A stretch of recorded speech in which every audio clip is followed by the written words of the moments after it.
Aditya Degree Colleges, leading companies లో 10,000 plus placements with 13.5 lakhs highest package.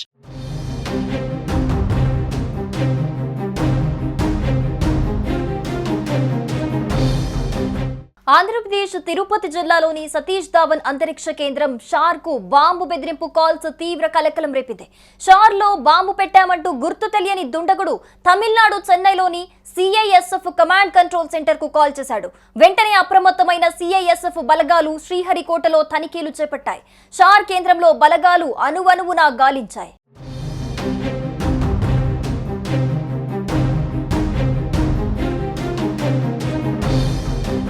ఆదివారం అర్ధరాత్రి Tamil Nadu command control centre కు షార్ లో తీవ్రవాదులు ఉన్నారంటూ ఫోన్ కాల్స్ వచ్చాయి. షార్ లో బాంబులు పెట్టారని, తీవ్రవాదులు ఉన్నారని చెప్పారు. దీంతో అధికారులు వెంటనే స్పందించి భద్రతా సిబ్బందిని అప్రమత్తం చేశారు. సోమవారం తెల్లవారుజాము నుంచి షార్ పరిసరాల్లో తనిఖీలు చేపట్టారు.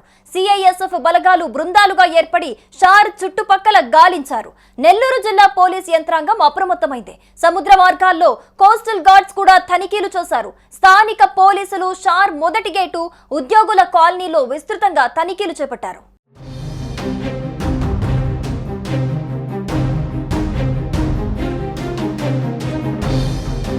సోమవారం తెల్లవారుజాము నుంచి షార్ పరిసరాల్లో అణువణువు తనిఖీలు కొనసాగిస్తున్నారు.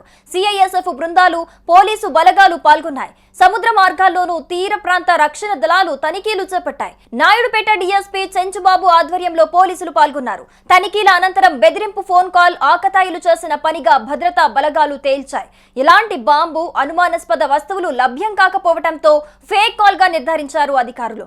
ఈ ఘటనపై కేసు నమోదు చేసిన పోలీసులు ఫేక్ కాల్ చేసిన వ్యక్తి ఎవరనే దానిపై ఆరా తీస్తున్నారు.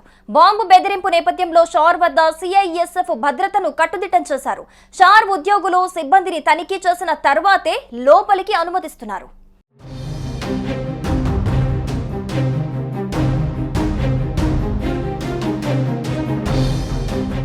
సుమన్ టీవీలో మీ పర్సనల్ అండ్ బిజినెస్ ప్రమోషన్స్ కోసం కింది నెంబర్కి కాంటాక్ట్ చేయండి.